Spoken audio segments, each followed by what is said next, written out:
you got in that one? Look, Oklahoma's got one of the best run Ds in the country, too. The thing is, I don't really care because it takes something away from Bama. Bama doesn't do anyway. They don't run the ball anyway. And yet Ty Simpson, his best Heisman campaign is he scales their offense without a complimentary ground game like Mendoza has or like Julian Sayin has. They barely missed on explosive passes against LSU last week. I think they find them against Oklahoma and they win it and cover. Texas, Georgia. Who you rolling with? Georgia had 2 shots against Texas last year. They went 2-0. And I think this matchup comes down to quarterback play. Gunnar Stockton is a guy that over the course of the season, you've seen almost linearly improve. That's the hallmark of a good offensive staff and a kid with a good head on his shoulders, good skill set. He'll face a lot more pressure from Texas than Arch will from Georgia. It is tough to win in that building on a Saturday night, though. Bama did it earlier this year. I don't think Texas will. I'm going to take Georgia. Very close one-possession game, but I'll take Georgia. Okay, let's see all the picks here because Josh has been great with us all season long. And you look at these, it seems like Will is on a lone island here, going with the upset, taking Texas. This is where he thrives. Let's hear. Make the case. This is where Will comes. Georgia's played good football. They do not get after the quarterback well. Arch Manning over the last couple games, over the last month, really, he's kind of hit his stride a little bit. In the last 2 games, 670 yards, 6 touchdowns, 1 interception. He's going to be able to throw the ball, more conservative downfield approach that Texas has been getting in. I like the Texas Longhorns going into Georgia and getting a big upset.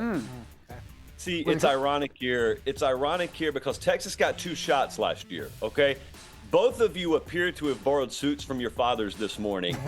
Texas, until further notice, has to call Georgia daddy. I know this reverberates through the building at Texas. I've got supreme respect for that staff, but it's totally fair. How do you push back against this? As a staff, you eventually got to win one of these games. As a locker room, you're Texas. You recruit the best in the country. You allegedly develop as well as anyone in the country. You had 60 combined rushing yards in 2 chances against Georgia last year. You got to go get it done eventually to get benefit of doubt. I love the sentiment of Arch Manning hitting his stride after taking as much criticism as he did early in the year. I love the idea of that. I love the way that it's trending.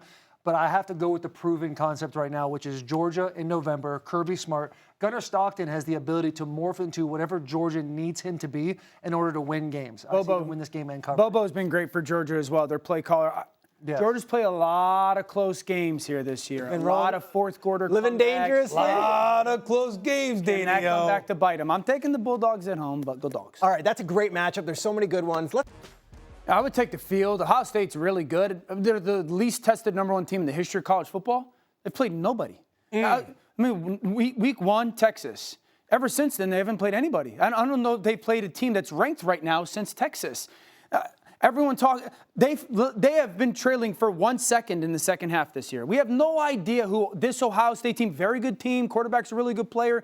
Jeremiah Smith's best player in college football. We have no idea who Ohio State is, like down 4 in the fourth quarter. Josh, no idea. Josh Pate, you know all of these teams. You know them all very well. When you hear Dan say they haven't played anybody, is that a fair assessment to you? Relative to what it takes to push the water pressure against that dam, he's actually right. And that's not a knock on them. Like the Colts could descend to the Sun Belt and win every game 100-0. They would be the Indianapolis Colts, but it would be fair for half of college football to look and say, yeah, but who have they played? That's kind of what people are like with Ohio State. Ohio State holds all the cards right now because if they are as good as they look, then it's them and then it's everybody else. If there are flaws, kind of like Oregon last year, Oregon went wire to wire. Then they randomly get blown out in their first playoff game. You're like, wow, undefeated, #1 overall seed. Right. I guess we just didn't know what we didn't know. If that ends up remotely being the case with Ohio State, we go from one North Star and then everyone else to literally 10 teams could win this whole thing. You look at the spark that ignited Ohio State into winning a national championship last year. It was the maize and blue. It was Buckle the wing up. helmet. Buckle up. They were favored by 20-plus points to win that game. They ended up losing 13-10. November 29th, that game is going to take place. Now, if Ohio State somehow, some way figures out a way to win that game, they will not win the national championship.